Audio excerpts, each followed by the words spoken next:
नमस्कार, टीवी की बड़ी खबरों में आपका स्वागत है। मैं हूं आपके साथ नेहा। आज हम इस बुलेटिन में देखेंगे कैसे भारत की सख्ती के बाद पाकिस्तान ने बीएसएफ जवान को लौटाया वापस। जानेंगे क्या शरद अजीत की पार्टी का होगा विलय।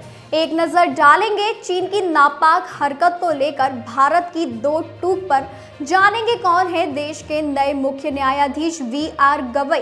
देखेंगे क्यों ट्रंप ने फिर की जबरन सरपंच बनने की कोशिश। और बुलेटिन के आखिर में जानेंगे ऐन वक्त पर तुर्की ने पाकिस्तान को दिया क्यों धोखा। लेकिन इन सभी खबरों से पहले एक नजर आज की कुछ हेडलाइंस पर।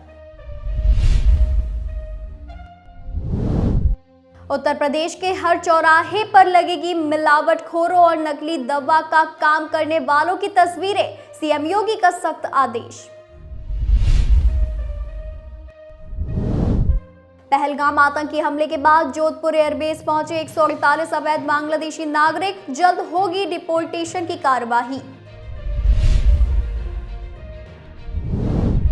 10 करोड़ का गांजा और हशीश जब्त। पुणे मुंबई में पकड़े गए 3 तस्कर। विदेश से लाई गई थी खेप। तेलंगाना में 16 लाख की रिश्वत लेने वाले पुलिस अफसर के घर मिली बंदूक की 21 गोलियां। अवैध रूप से गोलियां रखने का मामला दर्ज।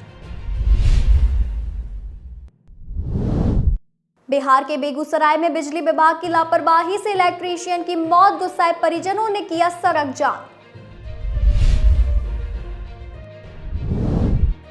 मध्य प्रदेश में कांग्रेस नेताओं और कार्यकर्ताओं के लिए लगेगा स्पेशल ट्रेनिंग कैंप। सीखेंगे सोशल मीडिया और एआई के गुण। कर्नल सोफिया कुरैशी के घर पहुंचे बीजेपी नेता। मध्य प्रदेश के मंत्री विजय शाह के विवादित बयान के बाद डैमेज कंट्रोल की जा रही है कोशिश। पंजाब के अमृतसर में जहरीली शराब से मौत का आंकड़ा बढ़कर पहुंचा 23। सीएम मान ने 10 लाख के मुआवजे का किया ऐलान। भारत पाकिस्तान के बीच तनाव के एक सप्ताह बाद पठानकोट में खुले स्कूल। बच्चों में दौड़ी खुशी की लहर। भारत में तुर्की चीन के सरकारी चैनलों के एक्स अकाउंट ब्लॉक। इन पर भारत विरोधी प्रोपेगेंडा चलाने का है आरोप। राहुल गांधी की नागरिकता को चैलेंज करने वाली याचिका खारिज। शर्त पर हाईकोर्ट ने किया निपटारा। ये तो थी हेडलाइंस। अब चलिए बात कर लेते हैं बड़ी खबरों की। पूनम कुमार गलती से इंटरनेशनल बॉर्डर क्रॉस करके पाकिस्तान पहुंच गए थे, जिसके बाद पाकिस्तान रेंजर्स ने उन्हें हिरासत में ले लिया। वे पंजाब के फिरोजपुर सेक्टर में तैनात थे। भारत ने 7 मई को ऑपरेशन सिंदूर के तहत आतंकी ठिकानों पर सटीक हमले किए। पाकिस्तान ने भी जवाबी हमले किए, जिससे तनाव बढ़ गया। ऐसे में पूनम के परिवार की चिंता और बढ़ गई। पूनम कुमार की पत्नी राजनी ने उम्मीद जताई थी कि डीजीएमओ की बातचीत में पूनम कुमार के मुद्दे को उठाया जाएगा। उन्होंने कहा था कि जब भारतीय सेना ने 3 मई को एक पाकिस्तानी रेंजर को राजस्थान में हिरासत में लिया, तब लगा था कि शायद मेरे पति को भी छोड़ा जाएगा, लेकिन ऐसा नहीं हुआ। अब डीजीएमओ वार्ता से नई उम्मीद जगी है। बता दें, राजनी ने यह भी कहा था कि पश्चिम बंगाल की मुख्यमंत्री ममता बनर्जी ने रविवार को उन्हें फोन किया और हर संभव मदद का आश्वासन दिया। मुख्यमंत्री ने उनके ससुराल वालों की चिकित्सा सहायता की भी बात कही। 22 अप्रैल 2025 को पहलगाम में पाकिस्तान समर्थित आतंकवादियों ने पर्यटकों और नागरिकों पर हमला किया, जिसे 26/11 मुंबई हमलों के बाद भारत में सबसे घातक आतंकी हमलों में से एक माना गया। इस हमले ने भारत की शून्य सहिष्णुता की नीति को और मजबूत किया। जवाब में भारत ने 7 मई को ऑपरेशन सिंदूर शुरू किया, जिसमें भारतीय वायुसेना, थल सेना और नौसेना ने समन्वित रूप से पाकिस्तान और पीओके में आतंकी शिविरों को नष्ट किया। इस ऑपरेशन ने न केवल आतंकी बुनियादी ढांचे को ध्वस्त किया, बल्कि पाकिस्तान को यह स्पष्ट संदेश दिया कि भारत किसी भी आतंकी गतिविधि को बर्दाश्त नहीं करेगा। पाकिस्तान ने इस ऑपरेशन के बाद 7-8 मई की रात को भारत के 15 सैन्य ठिकानों जैसे श्रीनगर, जम्मू, पठानकोट और अमृतसर पर ड्रोन और मिसाइल हमले किए। हालांकि भारतीय नौसेना, वायुसेना और थल सेना के एकीकृत प्रयासों ने इन हमलों को पूरी तरह विफल कर दिया। भारतीय नौसेना ने अपनी वाहक युद्ध समूह और उन्नत वायु रक्षा तंत्र का उपयोग कर पाकिस्तानी वायु तत्वों को समुद्री क्षेत्र में निष्क्रिय कर दिया। वहीं बता दें कि अब बीएसएफ का ये जवान वापस भारत लौट आया है। राष्ट्रवादी कांग्रेस पार्टी के दोनों धड़ों को विलय को लेकर कोशिश तेज हो गई है। शरद पवार और अजीत पवार की एनसीपी को एक करने को लेकर दोनों धड़ों से पहल की जा रही है। अक्टूबर में महाराष्ट्र में होने वाली शहरी निकाय चुनाव से पहले मर्जर को अंजाम देने का प्रयास किया जा रहा है।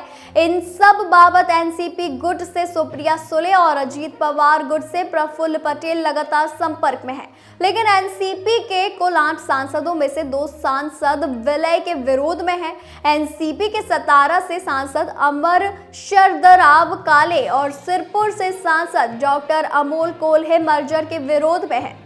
सांसद अमर काले पिछले लोकसभा चुनाव में एनसीपी में शामिल हुए थे। उससे पहले वो कांग्रेस से 3 बार विधायक रह चुके हैं। मिली जानकारी के मुताबिक एनसीपी के 10 विधायकों में से आधे से ज्यादा अजीत पवार के साथ पार्टी का मर्जर चाहते हैं। दरअसल महाराष्ट्र में अक्टूबर में होने वाले शहरी निकाय चुनाव से पहले एनसीपी में बड़ी टूट का खतरा पैदा हो गया है। एनसीपी के बहुत सारे नेता अजीत पवार की एनसीपी में जाने की तैयारी में थे। इस टूट की भनक शरद पवार और सुप्रिया सुले को हो गई। बता दें कि लिहाजा पार्टी में टूट फूट को रोकने के लिए साथ ही अजीत पवार और सुप्रिया सुले में सुलह को ध्यान में रखते हुए शरद पवार भी दोनों धड़ों को एक करने के पक्ष में आ गए हैं। सूत्रों के मुताबिक एनसीपी के दोनों धड़ों के विलय होने की स्थिति में सुप्रिया सुले को केंद्र में मंत्री बनाने की बात की जा रही है।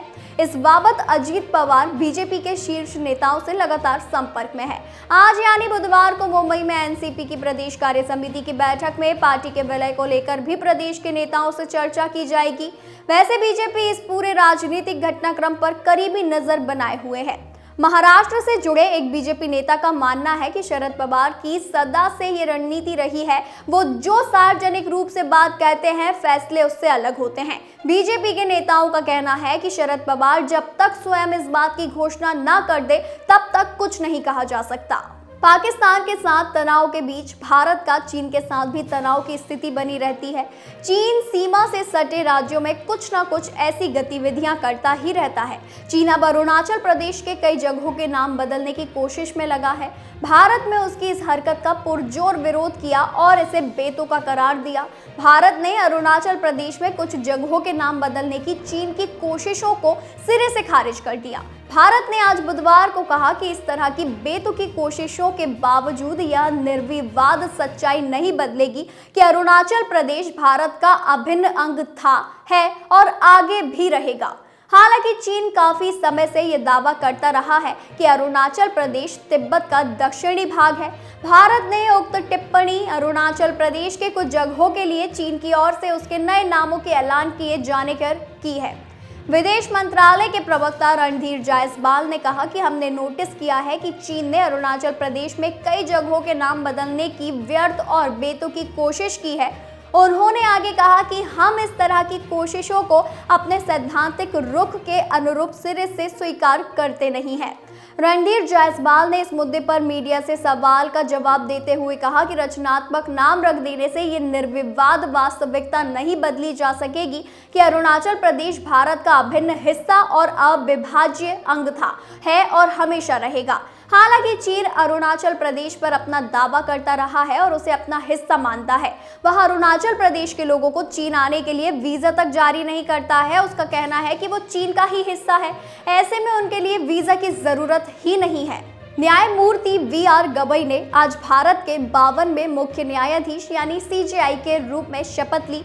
वह देश के पहले बौद्ध और दूसरे दलित मुख्य न्यायाधीश बने हैं। इससे पहले न्यायमूर्ति के.जी. बालकृष्णन दलित समुदाय से पहले सीजेआई बने थे।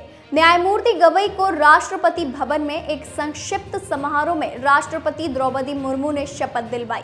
उन्होंने हिंदी में शपथ ली। उन्होंने न्यायमूर्ति संजीव खन्ना की जगह ली है, जो 65 वर्ष की आयु होने पर मंगलवार को सेवानिवृत्त हुए। न्यायमूर्ति गवई को 24 मई 2019 को उच्चतम न्यायालय के न्यायाधीश के रूप में पदोन्नति किया गया था। उनका कार्यकाल 6 महीने से अधिक समय का होगा और वह 23 नवंबर तक पद पर रहेंगे। शपथ ग्रहण से एक दिन पहले बार एंड बेंच को दिए इंटरव्यू में न्यायमूर्ति गवई ने कहा, मैं हमेशा सामाजिक और आर्थिक न्याय का पक्षधर रहा हूं। उन्होंने बताया कि न्यायपालिका में लंबित मामलों की संख्या को कम करना और निचली अदालतों के बुनियादी ढांचे को मजबूत बनाना उनकी प्राथमिकताओं में शामिल रहेगा। न्यायमूर्ति गवई ने कहा कि मैं सुप्रीम कोर्ट से लेकर निचली अदालतों तक लंबित मामलों की समस्या को प्राथमिकता से हल करना चाहता हूं। उच्च न्यायालयों का बुनियादी ढांचा बेहतर है, लेकिन निचली अदालतों में अब भी समस्याएं हैं। उन्होंने माना कि उनका कार्यकाल केवल 6 महीनों का है, इसीलिए वे कोई बड़े वादे नहीं करना चाहते, लेकिन जो भी कर सके व्यावहारिक रूप से काम करेंगे। न्यायमूर्ति गवई ने बताया कि न्यायालयों में मामलों की सूचीबद्ध करने की प्रक्रिया लंबित मामलों को प्रभावित करती है। उन्होंने कहा कि हमारे यहाँ अभी 2 दिन गैर महत्वपूर्ण मामलों और 1 दिन नियमित मामलों के लिए होता है, जिससे नियमित मामलों की संख्या बढ़ती जा रही है। उन्होंने कहा कि वह अपने सहयोगी न्यायाधीशों के साथ इस पर चर्चा करेंगे और व्यावहारिक समाधान खोजने की कोशिश करेंगे। हाल ही में न्यायमूर्ति यशवंत वर्मा के घर कैश बरामद होने के मामले पर टिप्पणी करते हुए गवई ने कहा कि 900 न्यायाधीशों में से ऐसे मामलों की संख्या बहुत कम है, लेकिन इतनी भी बर्दाश्त नहीं की जा सकती। जनता हमारे ऊपर आखिरी उम्मीद के रूप में भरोसा करती है। हालांकि उन्होंने ये भी कहा कि वह इन हाउस जांच समिति की रिपोर्ट सार्वजनिक करने की प्रक्रिया को तय नियमों के तहत ही देखेंगे। भारत पाकिस्तान के तनावपूर्ण संबंध के बीच भारत के द्वारा बार बार मना करने के बावजूद अमेरिकी राष्ट्रपति डोनाल्ड ट्रंप जबरन मध्यस्थता करने की कोशिश कर रहे हैं। जबरन दोनों देशों के विवाद को सुलझाने के लिए सरपंच बनने की कोशिश कर रहे हैं। ट्रंप ने सऊदी अरब में एक संबोधन के दौरान भारत और पाकिस्तान के बीच हालिया संघर्ष विराम को अपनी सरकार की शांति स्थापना की उपलब्धि करार दिया। उन्होंने यहां तक कहा कि भारत और पाकिस्तान को एक साथ डिनर पर जाना चाहिए ताकि तनाव और कम हो सके।